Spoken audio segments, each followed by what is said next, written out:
My dear students, welcome back to my channel. आज हम लोग कक्षा 10 गणित प्रश्नावली 4.2 की कुछ शेष सवाल रह गए थे, उसको हम लोग पढ़ेंगे। इसके पहले वीडियो में हमने पहला खंड के जितने भी सवाल थे हमने पढ़ा था। आज हम लोग दूसरी तीसरी से लेके छठे प्रश्न को हल करेंगे। तो आइए देखते हैं। प्रश्न नंबर तीसरा है, ऐसी दो संख्याएँ ज्ञात कीजिए जिनका योग 27 और गुणनफल 182 हो। यानी दो संख्या आपको लेना है जिनको जोड़ने पे 27 आ जाए और उन्हीं दोनों को आपस में गुणा करें तो 182 होगा। तो इसको हल करने के लिए दो तरीके हैं, हम लोग दोनों तरीके सीखेंगे। तो आइए देखते हैं। तो पहला तरीका देखें, ऐसी दो संख्या लेना है तो मान लें, माना वह संख्या अल्फा एवं बीटा है, या कह सकते हैं ए प्लस बी है, ऐसे भी कर सकते हैं, अल्फा एवं जो है बीटा है। आप लोगों को पता होगा एक द्विघात समीकरण का जो होता है व्यापक रूप को पता होगा। द्विघात समीकरण का व्यापक रूप, ये क्या होता है? द्विघात समीकरण व्यापक रूप का फार्मूला आपको पता होगा, x square minus alpha plus beta into x plus alpha into beta. आपको इसके बारे में पता होगा। जो है, अगर दो संख्याएं दी गई हों या दो मूल दिया गया हो, उनका योगफल और गुणनफल दिया हो तो हम लोग इस फार्मूले पे अप्लाई कर सकते हैं। यहाँ उनका योग है, जैसे यहाँ पे देखिए दिया है योग और गुणनफल दिया है, ठीक है। तो इस पे हम लोग अप्लाई कर सकते हैं। तो यहाँ पे हम लोग समीकरण बना लेंगे, एक्स स्क्वायर हो जाएगा माइनस इनका योगफल दिया गया है, तो योगफल कितना दिया गया है देख सकते हैं, 27 है। तो अल्फा प्लस बीटा इनकी जगह पे हम लोग 27 कर लेंगे, क्योंकि अल्फा प्लस बीटा इनका योगफल दिया है, यहाँ पे दिया 27, इसके साथ एक्स आ जाएगा और प्लस अल्फा इंटू बीटा इनका मान दिया है, गुणनफल देख सकते हैं आप 182 है, गुणनफल है 182। यहाँ पे आप लोग लगा लेंगे 0, क्योंकि समीकरण है तो इसलिए हम लोग इसको आगे 0 लगाना है, ठीक। यहाँ भी आप लोग ऐसे कर लें 0।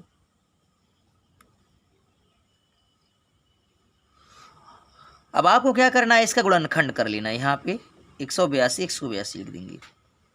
यहाँ पे गुणांक 1 है, यहाँ पे 182 है, तो 182 का गुणांक करें आप। तो 182 को हम लोग गुणा के रूप में बना लेंगे। तो चलें इसका गुणनखंड कर लें 182 का। चलिए यहाँ से हम लोग 182 गुणनखंड कर लेंगे।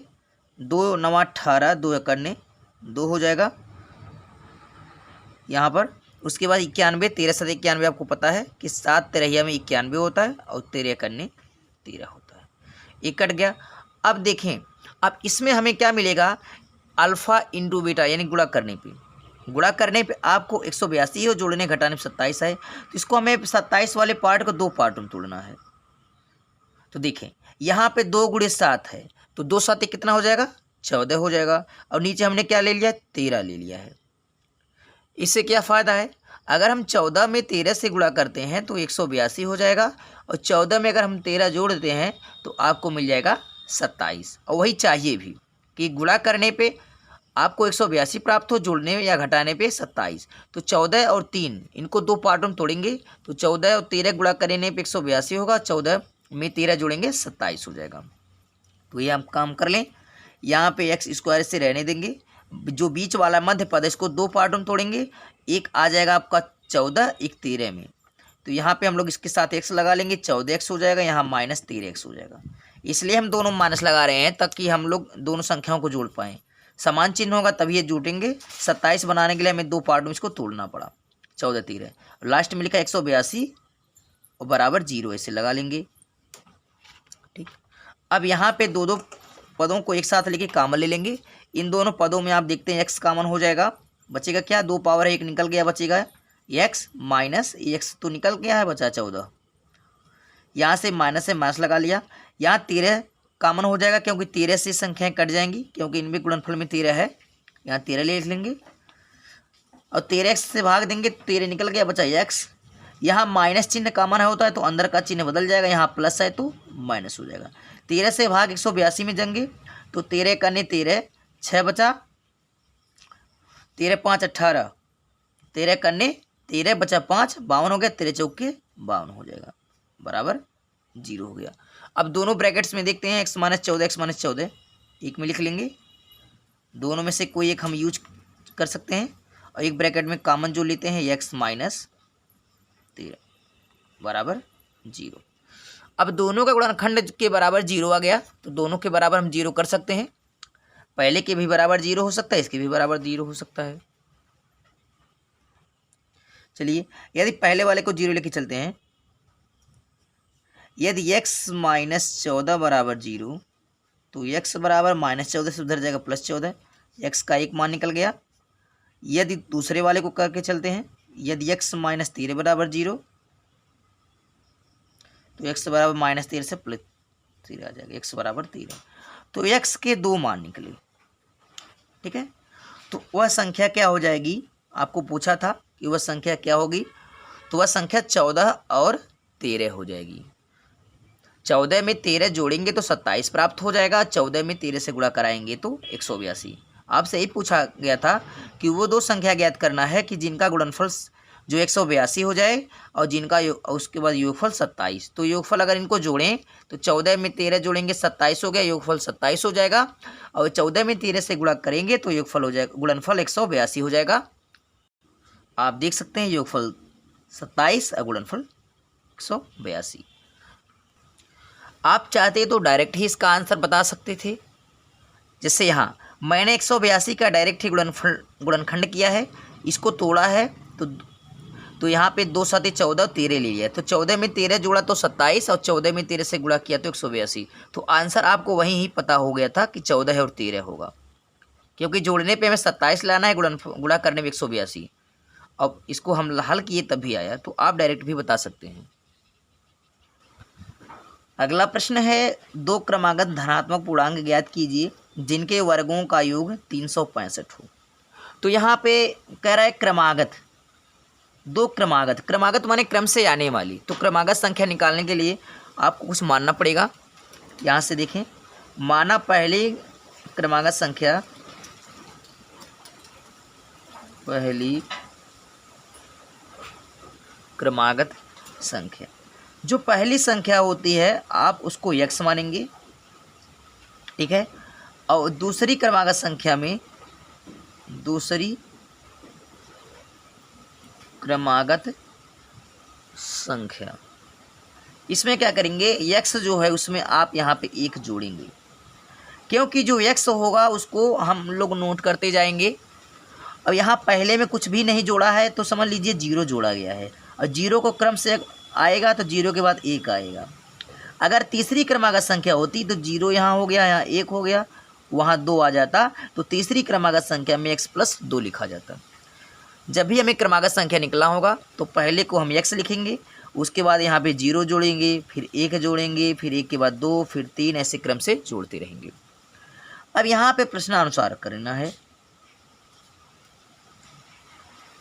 प्रश्नानुसार क्या कह रहा है कि दो क्रमागत धनात्मक पूर्णांक ज्ञात कीजिए जिनके वर्गों का योग, तो दो संख्या हमने मान लिया है, इनके वर्गों का योग, तो इनके वर्ग कर दें। पहला x है, इसका वर्ग कर दिया, दूसरा x + 1 है, इसका भी हमने वर्ग कर दिया। कह रहा है इनके जिनके वर्गों का योग, तो दोनों संख्याओं के वर्ग कर दिए, और वर्गों का जो योग है प्लस कितना होना चाहिए, 365। ये आपके प्रश्न के अनुसार कहा जा रहा है कि दोनों संख्याओं के वर्गों का योग। हमने प्रश्न के अनुसार इसको कर लिया है, अब इसको हम लोग हल करेंगे।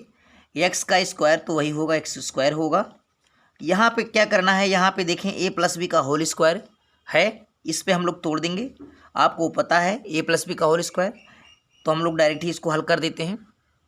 जैसे a + b का होल स्क्वायर है तो a², a माने x का स्क्वायर हो जाएगा, प्लस 2ab, 2 माने 2, a माने x, b माने 1, तो 2 1 करने 2, x 2x हो जाएगा, प्लस b², b में 1 है, 1 का स्क्वायर 1 होगा, बराबर 365।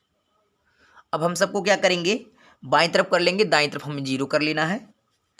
तो यहाँ पे एक्स स्क्वायर 2 बार आया, इसको हम लिख सकते हैं 2x²। यहाँ पे आया 2x, यहाँ पे +1 है। और यहाँ देखिए 365 बराबर के उधर है, तो इसको लेके आएंगे तो चिन्ह बदल जाएगा, बराबर हो जाएगा 0। अब यहाँ से हो जाएगा 2x² + 2x, एक में से 365 जाएगा तो माइनस में आ जाएगा, क्योंकि कम में से ज़्यादा घटाते हैं तो चिन्ह माइनस का होता है। 365 में से एक जाएगा तो 364 हो जाएगा, बराबर 0। यहाँ आप 2 कॉमन ले सकते हैं, क्योंकि यहाँ 2 सभी संख्याएं 2 से कट जाएंगी। 2 कॉमन लेंगे तो क्या बचेगा, x² हो जाएगा, अब +x हो जाएगा, अब माइनस 2 से भाग देंगे 364 में, 2 1 करने 2, 1 बचा, 2 8 16, 2 दूनी 4, बराबर 0। ठीक है, अब हमें इसी का फैक्टर करना है। अब हमें कैसे करना है, 182 यहाँ पे देखें गुणांक 1 है, 182 1 अन्य 182, तो आपको करना क्या है, 182 का गुणनखंड करना होगा। चलिए हम लोग यहाँ पे रफ कार्य थोड़ा सा कर दे रहे हैं।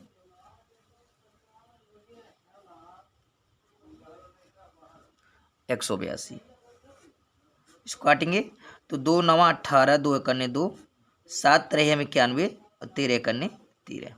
ठीक है, तो हमें इस तरह बनाना है कि वो अब की बार जो है, पिछली बार हम लोग इसी 182 गुणनखंड किए थे तो हम 14 और 13 लाए थे। यहाँ पे हमें लाना है 1, तो कैसे करना है, तो थोड़ा सा ध्यान दें। 2 7 14 और यहाँ रहेगा 13। अगर हम एक संख्या 14 लेते हैं, एक संख्या 13 लेते हैं, तो यहाँ से क्या होगा, 14 में 13 से गुणा करेंगे 182 होगा। पिछली बार हम लोग 14 13 जोड़ के 27 लाए थे, लेकिन हमें अब की बार लाना है 1, तो क्या कर लेना है, इसमें माइनस कर लेना है। अगर हम 14 में से 13 घटाते हैं तो 1 प्राप्त हो जाता है, और 14 में 13 से गुणा कराते हैं तो 182 हो जाता है। बस आपका कॉन्सेप्ट हो गया। पिछले सवाल जैसा है, 2 को हम ऐसे नोट करते जाएंगे। पहला वैसे उतार लेना है x², इसको हम लोग थोड़ी दूसरी ब्रैकेट में कर देंगे। यहाँ पे इस एक x को हमें 2 पार्ट में तोड़ना है, तो यहाँ पे 14x और 13x ले लेंगे, तब तो घट के 1 होगा। यहाँ लिख लेंगे 14x - 13x। ऐसा हम इसलिए कर रहे हैं कि 14x में से 13x घटाएं तो हमें 1x प्राप्त हो, और 14 में 13 से गुणा करें तो 182 प्राप्त हो, इसलिए हम लोग ऐसा कर रहे हैं। और लास्ट में लिखा -182, उसको ब्रैकेट बंद कर देंगे, बराबर 0 हो जाएगा। अब यहाँ पे देखिए कॉमन हम लोग ले लेंगे, यहाँ 2 पहले से ही कॉमन है, इसको हम लोग नोट कर लेंगे। ठीक है, यहाँ दोनों में क्या कॉमन है, x कॉमन है, 2 पावर है 1 निकाल दिया, बचा x + 14, क्योंकि x यहाँ पे निकल चुका है। यहाँ पे -13 कॉमन है, क्योंकि 13 से दोनों संख्याएं कट जाएंगी, 13 भी कटेगा 182 भी, बचेगा क्या, x। हम जब माइनस कॉमन लेते हैं तो अंदर वाला चिन्ह बदल जाता है, माइनस है तो यहाँ पे प्लस हो जाएगा।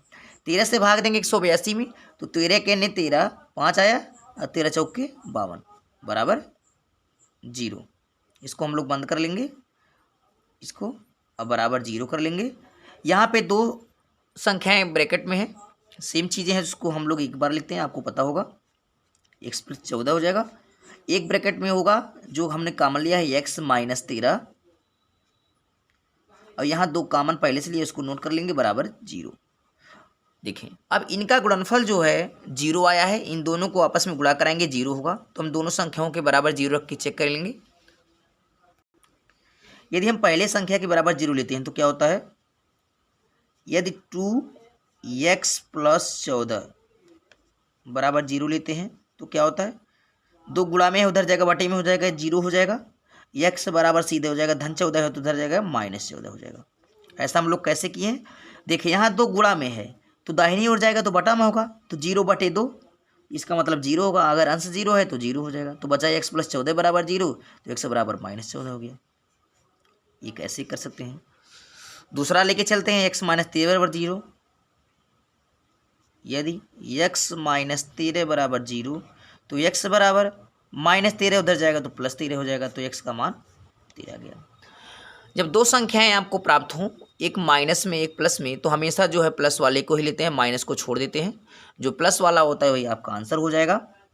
तो देखें यह संख्या x 13 आ गई, तो हमने पहली को क्या माना है, क्रमागत संख्या थी। आप लोग देख सकते हैं कि माना पहली क्रमागत संख्या x थी, x का मान 13 आया तो पहली क्रमागत संख्या 13 होगी।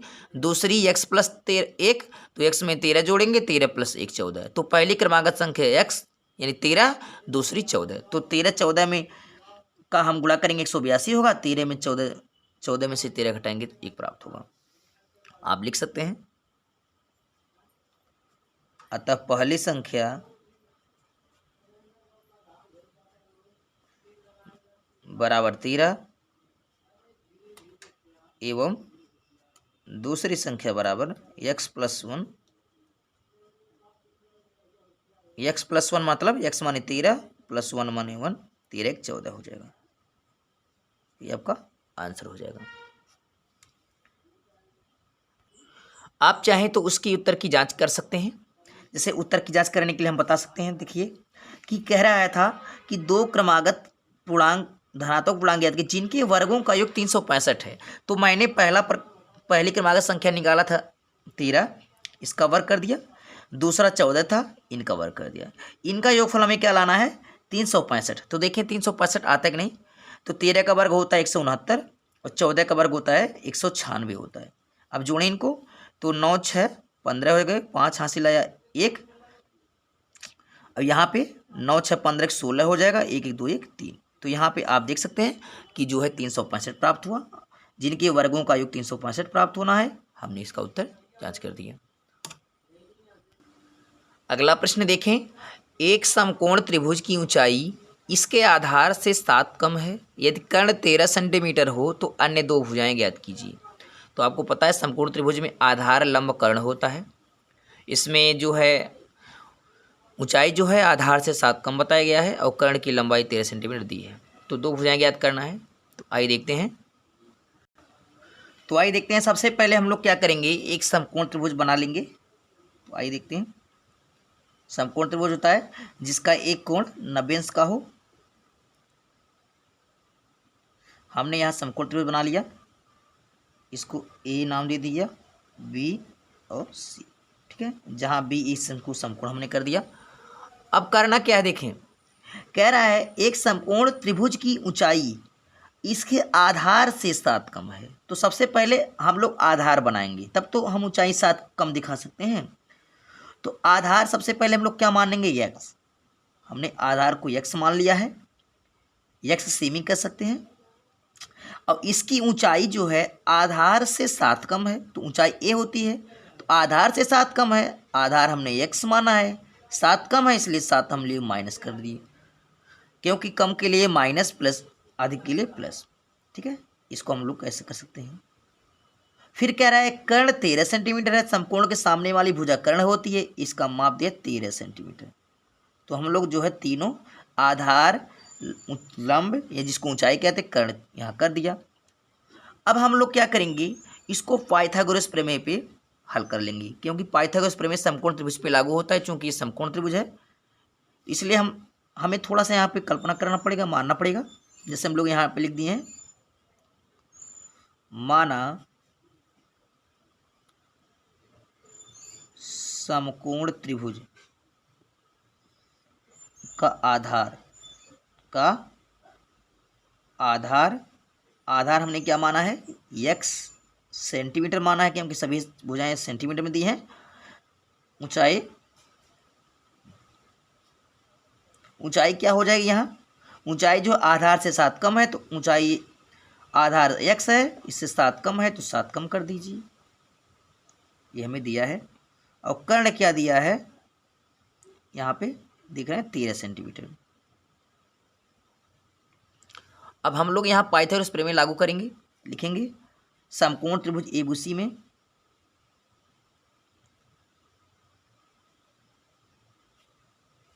समकोण त्रिभुज एबीसी में पाइथागोरस प्रमेय से, तो आप लिख देंगे पाइथागोरस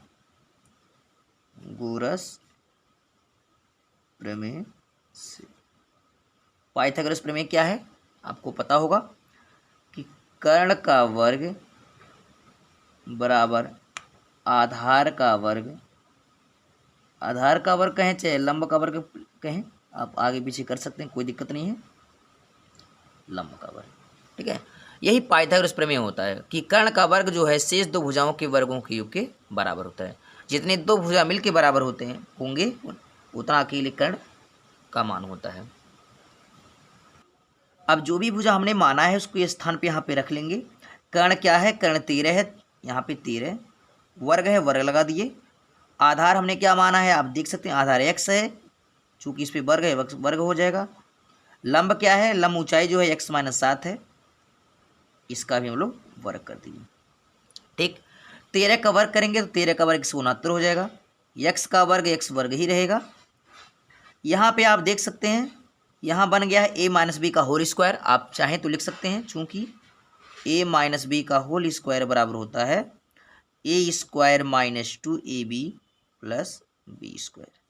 ठीक है, यहाँ पे a² a माने x, x का स्क्वायर हो जाएगा, -2ab 2 माने 2, a माने x 2x, b माने 7 तो 14x हो जाएगा, अब प्लस b², b में 7 है, 7 का स्क्वायर 49 होगा। इस तरह से अब हम क्या करेंगे, सभी चर को बाईं तरफ कर लेंगे या अचर को, सभी चर अचर को जो है एक तरफ कर लेंगे और बराबर के बाद हम 0 लगा लेंगे। हमें द्विघात समीकरण करना है तो ऐसे हम यहाँ पे कर सकते हैं x², एक बार अब एक स्टेप आगे हम बढ़ सकते हैं। 1x² हो जाएगा 2x² -14x + 49। अब सबको हम लोग एक तरफ कर लेंगे, इधर ही लेके आएंगे सबको इधर, यहाँ पे ऐसे ही लिख सकते हैं, सबको हम जो है इधर कर लेंगे, 2x² हो जाएगा -14x, ये आपका 49 है, 49 रहने देंगे।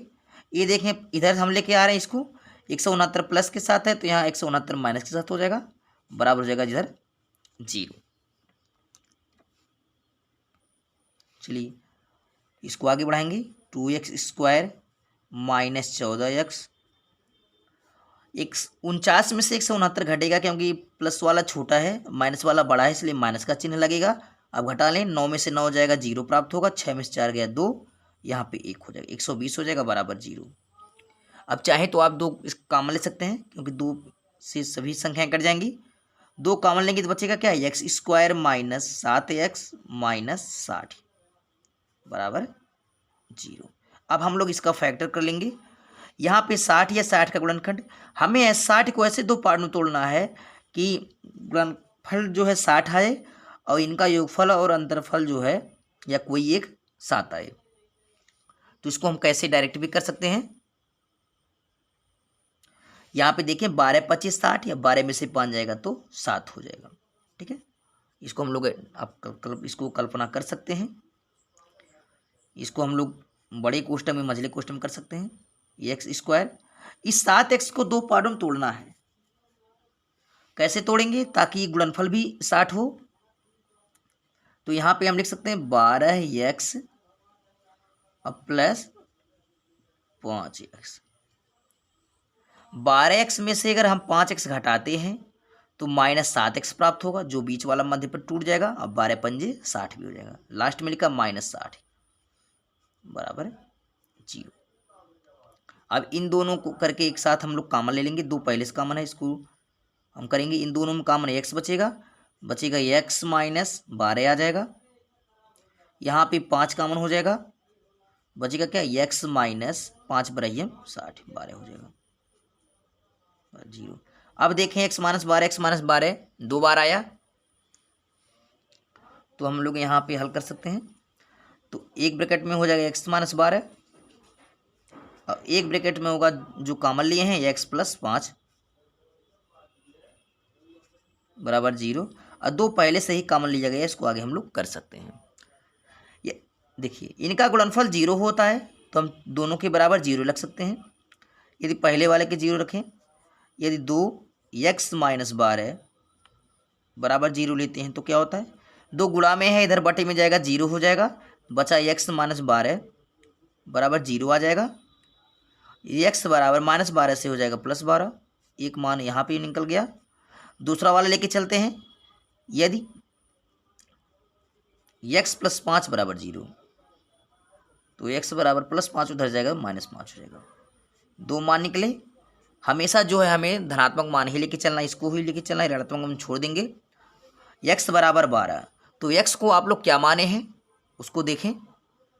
चलिए x का मान 12 आया है, तो x आधार था, तो इस त्रिभुज का जो आधार होगा वो हो जाएगा आपका 12 सेंटीमीटर। ठीक, और जो ऊंचाई है 7 कम है, तो 12 में से 7 घटाएंगे तो आ जाएगा आपका 5, ऊंचाई 5 हो जाएगी। ठीक है, और कर्ण आपका 13 होगा। तो आपको बताना था कि तीनों भुजाएं, तो एक भुजा तो आपकी 13 सेंटीमीटर दी थी, शेष 2 भुजा आपको बताना था आधार और जो है लंब। तो x का जो मान आया वो आधार हो गया, x का मान 12 आया है, आधार 12 सेंटीमीटर हो जाएगा। जो ऊंचाई है इससे 7 कम है, तो 12 में से 7 घटाएंगे तो 5 हो जाएगा। आप इस चीज़ को लिख सकते हैं, लिखेंगे अतः आधार बराबर 12 सेंटीमीटर, ऊंचाई जो है 7 कम है इससे, तो 12 में से 7 घटाएंगे तो हो जाएगा 5 सेंटीमीटर, और कर्ण तो आपको दिया ही था, कर्ण बराबर 13 सेंटीमीटर। यही तीनों भुजाएं त्रिभुज की निकल गई, जो आपका आंसर है। अब हम लोग इस प्रश्नावली का अंतिम प्रश्न देखते हैं। एक कुटीर उद्योग, कुटीर माने घर पे उद्योग की जाने वाली उद्योग को हम लोग कुटीर उद्योग बोलते हैं। एक कुटीर उद्योग एक दिन में कुछ बर्तनों का निर्माण करता है। एक विशेष दिन यह देखा गया कि प्रत्येक नग की निर्माण लागत रुपया में उस दिन के निर्माण किए गए बर्तनों की संख्या के 2 गुने से 3 अधिक थी। यदि उस दिन की कुल निर्माण लागत 90 रुपया थी, तो निर्मित बर्तनों की संख्या और प्रत्येक नग की लागत ज्ञात कीजिए। बहुत ही सिंपल सवाल है, देखने में आपको अजीब लग रहा होगा लेकिन बहुत ही सिंपल है। तो आइए देखते हैं। चलिए, एक कुटीर उद्योग में कुछ बर्तनों का, यहाँ पे कुछ बर्तन का रहा है, तो यानी बर्तनों की संख्या नहीं दी गई है, कितना वो निर्माण कर जो है कंपनी जो है उद्योग जो है कितना बर्तन निर्माण करता है।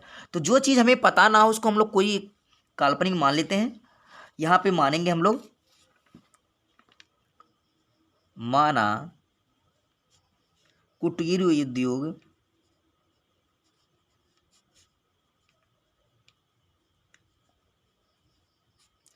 यक्स बर्तन निर्माण करता है, यक्स बर्तन निर्माण करता है।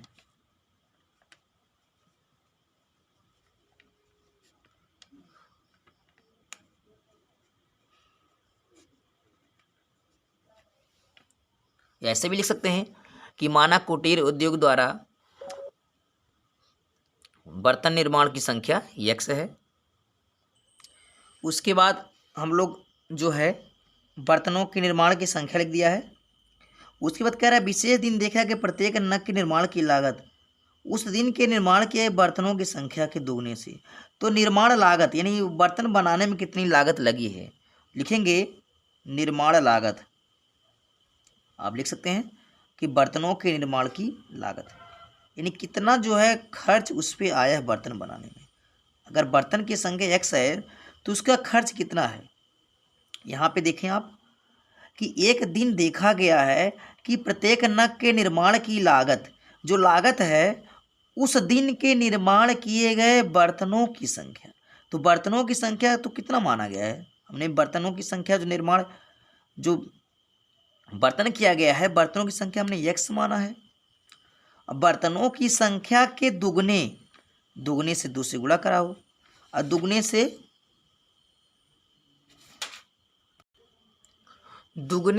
3 अधिक है। जो बर्तनों की लागत है वो जितने बर्तन बनाए गए उसकी संख्या के दुगने, जैसे मान लीजिए 5 बर्तन बनाए गए तो 5 दूनी 10, और दुगने से 3 अधिक है तो 5 दूनी 10, 3 13। तो निर्माण लागत जो है जितने बर्तन बनाए गए हैं उसकी संख्या के दुगने से 3 अधिक है। तो 3 अधिक है तो आप लोग यहाँ पे 3 अधिक कर लेते हैं।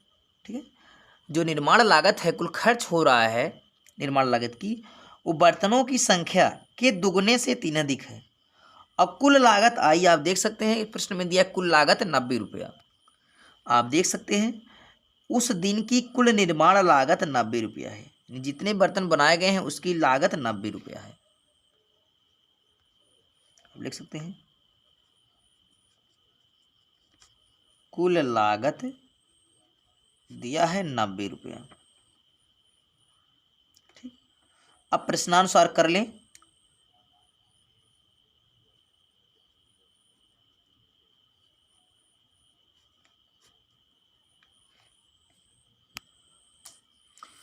अब देखिए, अब यहाँ पे क्या है, जितने बर्तन होंगे उतनी लागत होगी। तो यहाँ पे बर्तनों की संख्या और लागत से गुणा कर दीजिए। जैसे मान लीजिए यहाँ पे अगर दो बर्तन बनाए गए हैं, उसकी लागत 5 रुपया है। अगर एक बर्तन की लागत 5 रुपया तो दो बर्तन की लागत 2 गुणे 5, गुणा कराने पे ही पता चलेगा कितनी लागत हुई। जितने बर्तन होंगे और अगर एक बर्तन की लागत पता चल जाएगी तो जितने बर्तन होंगे उतने हम गुणा करा देते हैं। तो प्रश्नानुसार क्या होगा, यहाँ पे बर्तनों की संख्या x है और इसकी लागत कितनी हो रही है, x प्लस x गुणे 2 प्लस 3। ठीक है, और बराबर कुल लागत कितनी है सर, 90। ये हमने कैसे कर दिया है, आप देख सकते हैं कि बर्तनों की संख्या और लागत से गुणा करेंगे तो आपको कुल लागत प्राप्त होगा। जैसे मैंने बताया है कि अगर एक बर्तन है उसकी लागत 5 रुपया, तो दो बर्तन है तो 2 25 10, गुणा कराएंगे तो आपको कुल लागत प्राप्त होगी। इसको हल कर लें। सबसे पहले इसको हल कर लेंगे तो क्या हो जाएगा, यहाँ x यहाँ पे हो जाएगा x का 2 में गुणा करेंगे 2x हो जाएगा प्लस 3 बराबर 90। ठीक है, और यहाँ से टोटल आपका हो जाएगा इस तरह से, x का गुणा 2x में करेंगे तो हो जाएगा 2x स्क्वायर, x का गुणा 3 में करेंगे तो 3x हो जाएगा, और धन 90 इधर है तो इसको इधर लेके आएंगे, माइनस 90 होगा, उधर आ जाएगा 0। हम लोग इसको दो घात समीकरण बना लिए। अब इसको हम लोग हल कर लेंगे।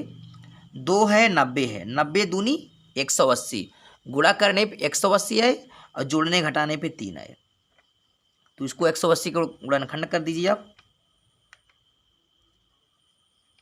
चलिए 2 से काटेंगे, 2 9 18, 2 45 सही है 90,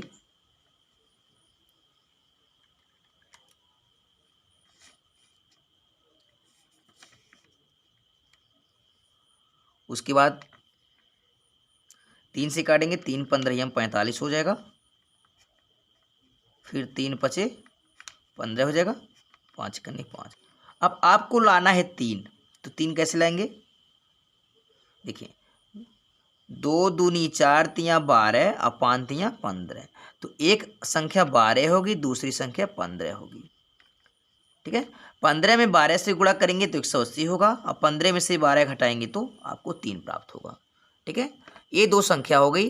तो हमें 3x को दो पार्टों में तोड़ देना है, मध्य पद को तोड़ के गुणनखंड होता है।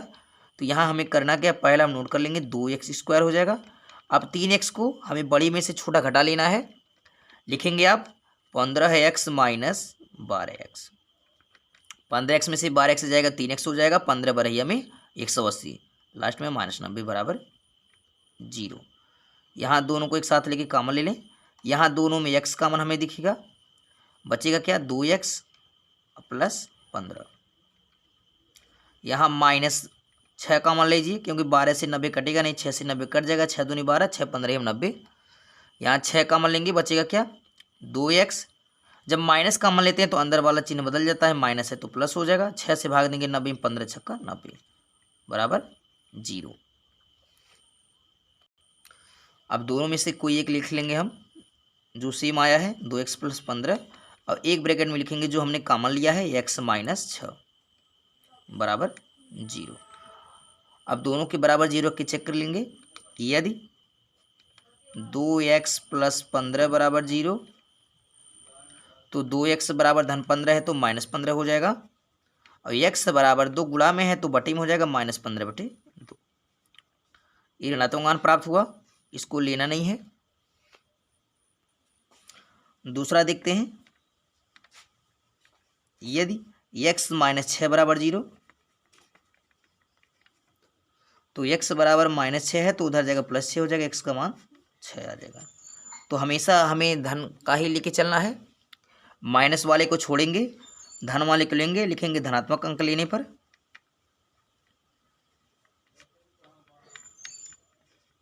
अंक लेने पर हमेशा आपको धन ही लेना है, अगर दो संख्या मिलती हैं एक ऋण एक धन की तो धन ही लेना है। x का मान आया 6। अब x को आपने क्या माना है देख सकते हैं, यहाँ पे देखें x जो है बर्तनों की संख्या है जितने निर्माण किए गए हैं, तो x का मान जो आया वो बर्तनों की संख्या होगी। तो यहाँ बर्तनों की संख्या आपकी हो जाएगी 6, यहाँ हम लिख दे रहे हैं।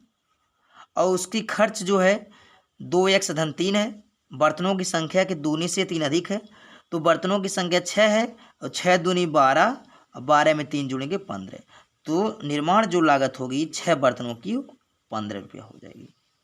और कुल जो लागत हो गई 15 छक्का 90, वो 90 के बराबर हो गई। 15 में 6 से गुणा करेंगे तो 90 हो गई। ठीक है, इस तरह से आप लिख सकते हैं लास्ट में।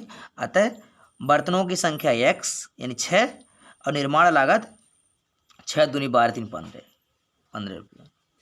आई होप ये वीडियो आपको समझ में आया होगा। अगर ये वीडियो समझ में आया तो इसको लाइक शेयर कमेंट करें और कमेंट के माध्यम से बताएं कि आपको वीडियो कैसा लगा, ताकि हम आपके लिए और अच्छी अच्छी वीडियो बनाते रहें। तब तक के लिए take care, thank you, good bye.